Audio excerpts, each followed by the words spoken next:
قابل احترام مسلمان بھائیوں، ساتھیوں، دوستوں، اللہ رب العالمین نے ہم پر بہت بڑا احسان اور کرم فرمایا کہ اللہ تعالیٰ نے ایک بار پھر ہمیں عید الاضحیٰ کی عید کی خوشی نصیب فرمائی۔ ویسے تو اللہ رب العالمین کے احسانات ہر سانس کے ساتھ ہم پر متوجہ ہیں۔ اللہ رب العالمین کے بے شمار احسانات تلے ہم زندگی گزار رہے ہیں۔ ان احسانات کے ساتھ اللہ تعالیٰ کی طرف سے یہ مزید انعام ہے کہ اللہ تعالیٰ ہمیں خوشی کے دن، عید کے دن نصیب فرماتے ہیں۔ عید الاضحیٰ کا دن ہے، ذی الحجہ کے خصوصاً پہلے عشرے کو اللہ رب العالمین نے خاص فضائل عطا فرمائے ہیں، اس کا خاص مقام بیان فرمایا۔ عشرہ ذی الحجہ میں بہت سے اعمال اللہ تعالیٰ نے ہمیں عطا فرمائے جو دیگر مہینوں میں نہیں ہیں۔ کوشش کریں بھئی اس صفوں کا اہتمام درست رکھا جائے، ورنہ بعد میں پھر ذرا پریشانی ہوتی ہے۔ جس انداز میں یہ سفید چونا بچھایا ہوا ہے، بس اس کی رعایت کرتے ہوئے ہم اپنی صفوں کو لگاتے جائیں گے تو انشاءاللہ صفیں سیدھی بھی رہیں گی اور درست رہیں گی انشاءاللہ۔ اس ذی الحجہ میں اور عید الاضحیٰ کے دن قربانی کا عمل اللہ تعالیٰ نے ہم پر لازم فرمایا۔ اسی طرح تکبیر تشریق کا عمل اللہ رب العالمین نے ہم پر لازم فرمایا کہ 9 ذی الحجہ کی صبح فجر سے لے کر 13 ذی الحجہ کی عصر تک ہر مسلمان عاقل و بالغ اور مرد و عورت نے ہر نماز کے بعد ایک مرتبہ بلند آواز سے، مردوں نے اور خواتین نے آہستہ آواز سے تکبیر تشریق کو پڑھنا ضروری ہے۔ اللہ اکبر، اللہ اکبر، لا الہ الا اللہ، واللہ اکبر، اللہ اکبر وللہ الحمد۔ گویا کہ یہ تکبیر تشریق کے ذریعے سے ہمیں درس دیا جا رہا ہے، ہمیں سبق پڑھایا جا رہا ہے تاکہ اللہ کی بڑائی اور کبریائی ہمارے دلوں میں بیٹھ جائے، اللہ کا یقین ہمارے دلوں میں بیٹھ جائے۔ اللہ اکبر کہ اللہ ہی سب سے بڑے ہیں، اللہ ہی کی طرف متوجہ ہونے کی ضرورت ہے، اللہ ہی کا یقین اپنے دل میں بٹھانے کی ضرورت ہے، اس عظمت کو دل میں بٹھانا ضروری ہے، اللہ کی بڑائی کو دل میں بٹھانا ضروری ہے۔ جب ہمارے دلوں میں اللہ کی کبریائی اور اللہ کی بڑائی بیٹھ جائے گی، اللہ کا یقین ہمارے دل میں بیٹھ جائے گا، تو پھر یقیناً اللہ کی مدد و نصرت ہمارے ساتھ رہے گی اور کبھی بھی ہم پریشان نہیں ہوں گے۔ آج کا مسلمان بیچارہ پریشان اس لیے ہو جاتا ہے کہ اس کے دل میں اللہ کا یقین نہیں، غیر کا یقین ہے، اس کے دل میں اللہ کی بڑائی نہیں، غیر کی بڑائی دل میں آ گئی۔ اس لیے آج کا انسان بیچارہ چھوٹے چھوٹے مسائل سے پریشان ہو جاتا ہے، تھوڑے تھوڑے حالات میں ہی انسان بیچارہ حالات کا شکار ہو جاتا ہے، پریشان ہو جاتا ہے۔ تو فرمایا کہ اپنے دل میں اللہ کا یقین پیدا کرنا چاہیے، اللہ کی بڑائی کو اپنے دل میں رکھنا چاہیے تاکہ غیر کے حالات اور مسائل کی وجہ سے کبھی بھی ہماری زندگی میں کوئی پریشانی نہ ہو۔ صحابہ کرام رضوان اللہ علیہم اجمعین اسی اللہ کی بڑائی اور اللہ کا یقین دل میں بٹھا کر آگے بڑھے، اللہ کی مدد اور نصرت ان کے ساتھ رہی اور ہر دم اللہ نے انہیں کامیابیاں عطا فرمائی۔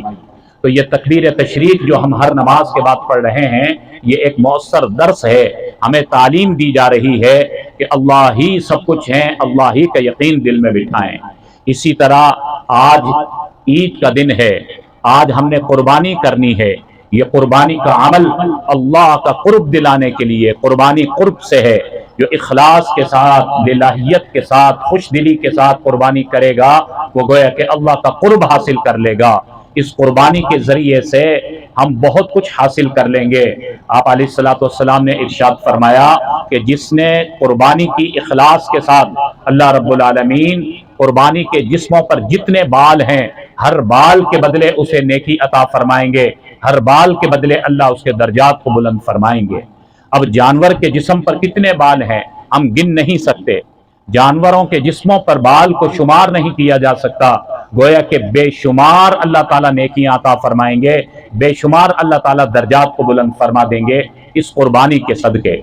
इस कुर्बानी को अपने ऊपर बोझ नहीं समझना चाहिए। ये कुर्बानी बड़ा मुक़द्दस अमल है। हकीकत तो यह है कि दीन इत्तिबा का नाम है, बस अल्लाह का हुक्म है, अल्लाह के नाम पर कुर्बानी करनी है। अब हमें कुर्बानी करनी है, हमने यहाँ पर अपनी अकल का इस्तेमाल नहीं करना। ये शैतान हमें धोखा देता है, अकल परस्त हमें धोखा देते हैं कि इतनी बड़ी रकम कुर्बानी में लगा दी जाती है, यही रकम फला फला फलाही कामों में लगाई जाए और ये फला और गरीबों के काम आ जाए। ये वो अकल का धोखा है, शैतान का धोखा है। असल मेरे भाइयों, अल्लाह के हुक्म को पूरा करना है। दीन है ही इत्तिबा का नाम। हमने तो ये देखना है, हमारे अल्लाह ने हमें हुक्म दिया कुर्बानी करनी है, तो अब हमने कुर्बानी करनी है। इसमें हिकमत और मसलहतें हम वहां तक नहीं पहुंच सकते जो अल्लाह रब्बुल आलमीन का हुक्म है। इसलिए कुर्बानी को खुश दिली के साथ करना चाहिए। आप अलैहिस्सलातु वस्सलाम ने फरमाया कि अपनी कुर्बानी को खूब फरबा किया करो, खूब ताज़ा करके अच्छे से अच्छा जानवर कुर्बान किया करो। फरमाया कि यही जानवर कल क़यामत के दिन पुल सरात पर तुम्हारी सवारी बनेगा। जितने तुमने जानवर पूरी जिंदगी में कुर्बान किए होंगे, ये सारे जानवर तुम्हारे लिए पुल सरात की सवारियां बन जाएंगे। पुल सरात मेरे भाइयों क्या है? हमने सुन रखा है कि ये पुल सरात जहन्नम पर बनाया गया एक पुल है। ये पुल इस तरह नहीं है जिस तरह हम दुनिया में पुल देखते हैं कि जहां पर बड़े चौड़े पुल बनाए जाते हैं, पानी के ऊपर पुल बनाया जाता है। फरमाया कि ये जो पुल है जिसे पुल सरात कहा जाता है, इसे जहन्नम के ऊपर बनाया गया और ये तलवार की नोक से ज्यादा तेज है। कम करो, तलवार की नोक से ज्यादा तेज है। और फरमाया कि ये बाल से ज्यादा बारीक है। और जहन्नम के अंगारे और जहन्नम के अज़ाबात उसके ऊपर इसे बनाया गया। फरमाया कि जो नेकोकार लोग होंगे, जो अल्लाह की मानने वाले लोग होंगे, वो इस पुल सरात पर से बिजली की तरह गुजर जाएंगे। और जिन्होंने नाफरमानियां की, अल्लाह के हुक्मों को तोड़ा, दुनिया की जिंदगी मन चाही गुजारी, रब चाही जिंदगी नहीं गुजारी, वो इस पुल पर नाकाम हो जाएंगे, कट कर नीचे गिरेंगे और नीचे जहन्नम है, जहन्नम के अज़ाबात हैं। अल्लाह हम सब की हिफाजत फरमाए। फरमाया कि जब ये एक मुश्किल मरहला आएगा, व इम मिनकुम इल्ला वारिदुहा, कुरान में अल्लाह ने फरमाया हर इंसान ने उस पुल पर से गुजर कर जाना है। दुनिया में जो भी इंसान आ गया उसने उस पुल सरात पर से गुजरना है। ये कतई हुक्म है, कोई भी इंसान उस पुल सरात से बच नहीं सकेगा। फरमाया कि जब ये इंसान पुल सरात के करीब पहुंचेगा, इसके अमाल कमजोर होंगे। फरमाया कि फिर इसकी कुर्बानी जो इसने इखलास के साथ अल्लाह की रजा के लिए इसने कुर्बानी की थी, फरमाया कि वो कुर्बानी उसके लिए अल्लाह रब्बुल आलमीन उसको सवारी बना देंगे और अपनी कुर्बानी पर वो सवार होगा और वो कुर्बानी उस पुल सरात पर से उसे पार कराएगी। फरमाया कि जितनी जिंदगी में इसने कुर्बानियां की, वो सारी कुर्बानियां इसके लिए सवारियां बन जाएंगी। एक के बाद दूसरी सवारी तैयार होगी, फिर ताज़ा दम सवारी आ जाएगी, फिर ताज़ा दम सवारी आ जाएगी। और अपनी इन सवारियों के जरिए, कुर्बानी के जरिए, कुर्बानी के जानवर के जरिए ये इंसान पुल सरात के मरहले को पार कर लेगा और उसके बाद फिर उसको अल्लाह रब्बुल आलमीन जन्नत अता फरमाएंगे। तो इस मुश्किल मरहले में भी फरमाया कि ये कुर्बानी ही अल्लाह की तरफ से हमारे काम आएगी। इसलिए फरमाया कि ये कुर्बानी खुशी के साथ किया करो। और भी बहुत से इसके फजाइल बयान फरमाए, लेकिन साथ साथ कुर्बानी न करने वालों के लिए आप अलैहिस्सलातु वस्सलाम ने बड़ी सख्त वईद भी इरशाद फरमाई। जो कुर्बानी नहीं करते, अल्लाह ने जिन्हें साहिब निसाब बनाया, अल्लाह रब्बुल आलमीन ने जिन्हें इतनी इस्तिताअत नसीब फरमाई कि वो कुर्बानी कर सकते हैं, लेकिन वो कुर्बानी नहीं करते बुखल की वजह से, माल बचाने की वजह से, आप सल्लल्लाहु अलैहि वसल्लम ने फरमाया कि ऐसे शख्स को कह दो कि वो हमारी ईदगाह के करीब भी ना आए, हमारी ईदगाह के करीब भी ना फटके। ये कौन फरमा रहे? हुजूर अलैहिस्सलातु वस्सलाम, रहमतुल लिल आलमीन, रहमत वाले नबी, जो सरापा मुशफिक और शफकत वाले नबी, वो इतनी सख्त बात इरशाद फरमा रहे कि साहिब निसाब होने के बावजूद, इस्तिताअत रखने के बावजूद जो कुर्बानी नहीं करेगा, उसे कहो कि वो हमारी ईदगाह के करीब भी ना आए। तो मालूम यह हुआ कि कुर्बानी न करना बहुत बड़े नुकसान की बात है, और कुर्बानी करना दुनिया में भी बरकत का जरिया है और आखिरत में भी दर्जात को, अमाल को बढ़ाने का जरिया है। कुर्बानी, साहिब निसाब कुर्बानी के लिए कौन होता है? अक्सर हम उलमा से सुनते हैं, हमें मसला जहन में रहना चाहिए कि साहिब निसाब वो होता है कि जिसकी मिल्कियत में 52.5 तोला चांदी के बकदर नकदी मौजूद है, या सामान तिजारत मौजूद है, या सोना मौजूद है, या चांदी मौजूद है, या घर में जरूरत से जायद सामान मौजूद है। जिनकी मिल्कियत में 52.5 तोला चांदी इस वक्त 1 लाख के लगभग है, किसी के पास इतनी रकम नकदी में मौजूद है, या सामान तिजारत की सूरत में मौजूद है, या उसके पास घर में जरूरत से जायद सामान की शक्ल में मौजूद है, या सोने की शक्ल में, या चांदी की शक्ल में, ये सारी चीजें थोड़ी थोड़ी मिलाकर इतने माल के बकदर हो जाती हैं, तो ये इंसान साहिब निसाब बन जाता है।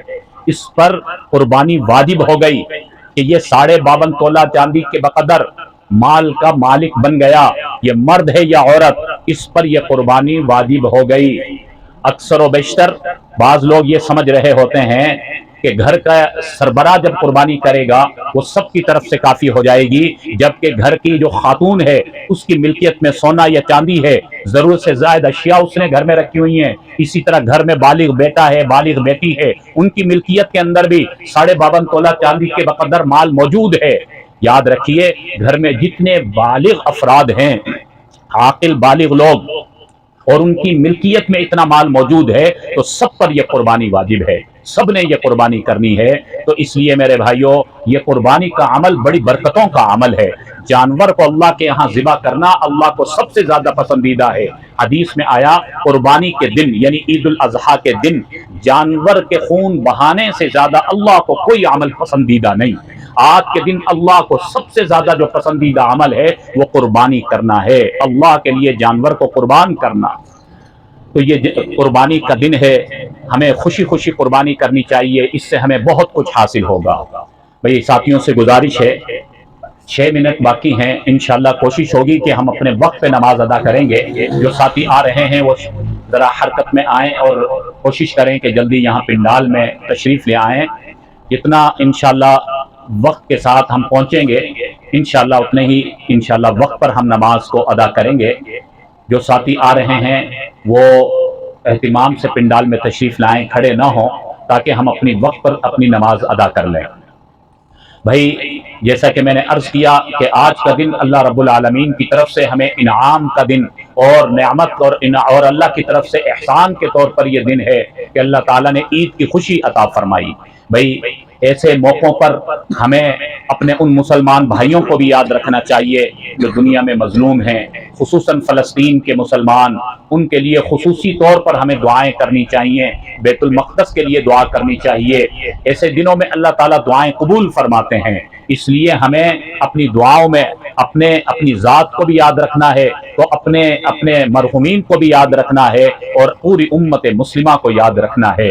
अल्लाह रब्बुल आलमीन हम सबको, पूरी उम्मत मुस्लिमा को आपस का इत्तिफाक और इत्तिहाद नसीब फरमाए। भाई ईद उल अज़हा का दिन है, 2 रकात नमाज जो हमने अदा करनी है, इसका तरीका मुख्तसरन हमें समझ लेना चाहिए। आसान तरीका है, सिर्फ 6 तकबीरें जो हमने इसमें इजाफा करनी होती हैं, उन 6 तकबीरों को समझना है। आमतौर पर उन 6 तकबीरों की तरतीब जहन में नहीं रहती, इसलिए बहुत से साथी बेचारे कंफ्यूज हो जाते हैं। बिल्कुल आसान तरीकाकार है, आप ये जहन में रखें कि 2 रकात जिस तरह हमें अदा करनी होती है इमाम के पीछे, फजर की नमाज जैसे हम अदा करते हैं या जुमे की नमाज हम अदा करते हैं, 2 रकात नमाज जिसमें तिलावत भी होती है, इमाम ने क़िराअत भी करनी होती है, इसी तरह 2 रकातें हैं जो आज हमने अदा करनी हैं।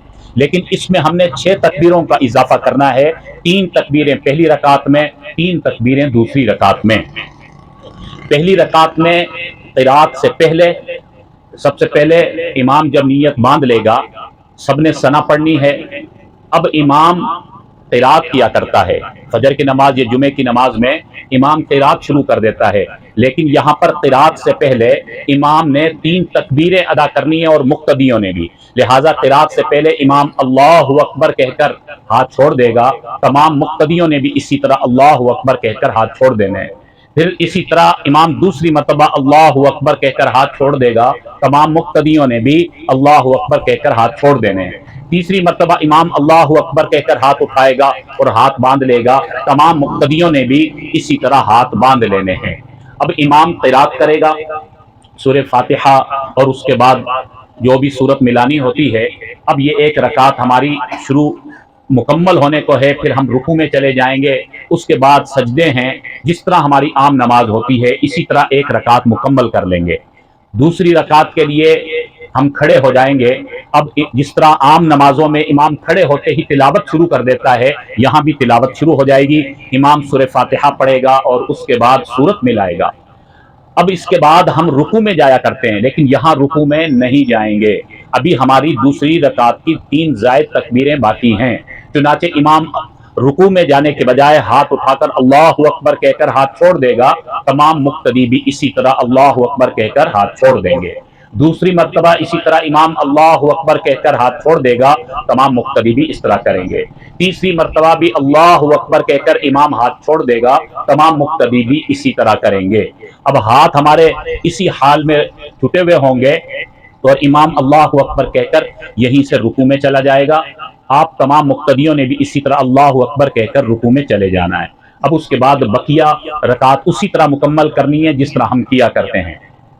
تو یہ ہے 2 رکعت نماز، عید کی نماز پڑھنے کا طریقہ، جس میں ہم نے 6 تکبیروں کا اضافہ کیا، 3 تکبیریں پہلی رکعت میں، 3 تکبیریں دوسری رکعت میں، اور اس کے بعد پھر جو خطبہ ہے یہ خطبہ سننا بھی واجب ہے۔ یہاں پر بہت ساتھی غلطی کرتے ہیں، سلام پھرنے کے بعد جانے کی کوشش کرتے ہیں، ذہن میں رکھیے کہ جس طرح نماز پڑھنا واجب ہے خطبہ سننا بھی واجب ہے۔ اور پھر اختتامی جو دعا ہے، الدعاء مخ العبادہ، جس دعا میں اللہ نے ہم نے اللہ سے مانگنا ہے، اس دعا کے بغیر جانا بھی محرومی کی بات ہے۔ اس لیے خطبہ بھی اہتمام کے ساتھ، پورے آداب کے ساتھ، خشوع و خضوع کے ساتھ، توجہ کے ساتھ ہمیں خطبہ سننا چاہیے۔ دعا میں پھر شرکت کر کے اس کے بعد پھر ہمیں اپنے اپنے گھروں کی طرف لوٹنا ہے، اور پھر عظیم ترین عمل، آج کا جو سب سے مقدس عمل ہے وہ ہے قربانی کا عمل، وہ قربانی کا عمل بجا لانا ہے۔ ٹائم ہو چکا ہے، جو ساتھی آ رہے ہیں ان سے گزارش ہے کہ بھائی تشریف لائیں اور جلدی اہتمام سے پنڈال میں صفوں کا اہتمام کرتے ہوئے تشریف فرما ہوں، تاکہ ہم اپنے وقت پر نماز ادا کر سکیں۔ بھائی مختصراً یہ بات ذہن میں رکھیں کہ جو ہم قربانی کرتے ہیں، یہ جو قربانی کا گوشت ہے، اس قربانی کے گوشت کے ہمیں 3 حصے کرنے چاہیے۔ جو طریقہ کار ہے، جو مستحب عمل ہے کہ 3 حصوں میں سے ایک حصہ ہمیں اپنے استعمال کے لیے رکھ لینا چاہیے، دوسرا حصہ ہمیں اپنے رشتہ داروں میں، عزیز و اقارب میں تقسیم کر دینا چاہیے، اور تیسرا حصہ ہمیں علاقے کے غرباء میں تقسیم کرنا چاہیے۔ اکثر یہ غلطی ہوتی ہے، رشتہ داروں کے گھر سے گوشت آ گیا اور ہم نے بھی رشتہ داروں کے گھر بھیج دیا، تو یہ گوشت تبدیل ہو گیا، لیکن کسی غریب کا بھلا نہیں ہوا، انہوں نے ہمیں دے دیا، ہم نے ان کو دے دیا، تو یہ تقسیم کرنا نہ ہوا۔ تقسیم اس کو کہا جاتا ہے کہ جو مستحقین ہیں ہمارے محلے میں، جن کے گھر میں قربانی نہیں ہوئی، جو بیچارے صاحب نصاب نہیں تھے، ان کی طرف ہم رغبت کے ساتھ یہ گوشت تقسیم کریں۔ اگر رشتہ داروں نے اہتمام سے اپنی قربانی کی ہے، انہیں اتنی ضرورت نہیں ہے، تو کوشش کریں وہ حصہ بھی ہم غرباء میں تقسیم کریں۔ اور اسی طرح بھائی قربانی کی جو کھال ہے، یہ معاملہ بھی بڑا نازک معاملہ ہے۔ اگر قربانی کی کھال مصرف پر نہیں جاتی ہے تو پوری قربانی ضائع ہو جاتی ہے۔ تو اپنی قربانی کی کھال کو بھی صحیح مصرف پر پہنچائیں، خاص کر جو مدارس ہیں، جہاں مسافر طلبہ ہیں، وہ اس کے عین مستحق ہیں، تو اپنی کھال کو مدارس میں بھیجانے کا اہتمام فرمائیں۔ اللہ رب العالمین ہمیں عمل کی توفیق نصیب فرمائے۔